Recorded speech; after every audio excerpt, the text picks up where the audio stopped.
It's time for an IC shift recap, so let's recap my shift. So I was supposed to be charged this shift, but we didn't have enough staff to have charge nurses. So I got pulled to do bedside initially, and I started off with 2 patients. So I got report on them and then got right into assessing patient 1 and had to call the doctor about them because I was concerned about this patient. Then I went over to patient 2, assessed them, helped them order their breakfast, sat down and charted my assessment stuff before doing my morning med passes. Gave patient 1 their meds, blood sugar check, turned them, oral care. Basically, they're the same thing for patient 2, and then had to clean up patient 2, and I actually got orders to downgrade them out of the ICU, so I called report to transfer them to their new room. Transferred them out shortly after that, and then we had a family meeting on patient 1 to go over like their goals of care. Ultimately, we decided to transition that patient over to comfort care, so I gave them some pain meds shortly after that. Then I also gave them some Tylenol for a fever. They wanted to pull me back to do charge, so I actually gave report on patient 1 to another ICU nurse to take over, and then I was charged again at about 11:15. Because I was kind of coming into being the charge like several hours into the shift, I just went ahead and looked over all of the staffing stuff for the night shift, for the following day shift, like just trying to get like a good grasp on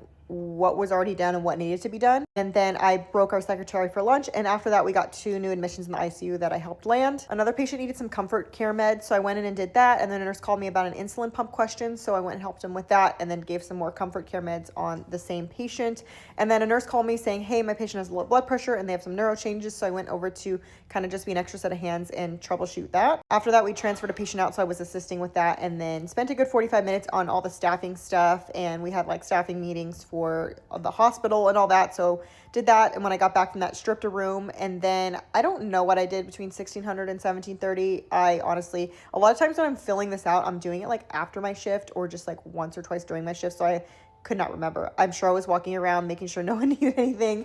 Then I got updates on all of the patients, and the night shift nurse was coming in at 6 to get report, but I wanted to help a nurse that asked me for an ultrasound IV, so I went over to try and do an ultrasound IV. Actually was not successful, but this patient was like a very difficult stick. So did that before I gave report. And then last minute, a nurse called me saying, hey, my CRT line is clotted. Can you come help me troubleshoot it? And so I went over and helped them troubleshoot that. And then I was out of there. So I actually left like a little bit late, maybe like 6:40, 6:45, but I didn't start till 7. So it was even like a shorter shift for me, which was nice. And that was my ICU shift recap.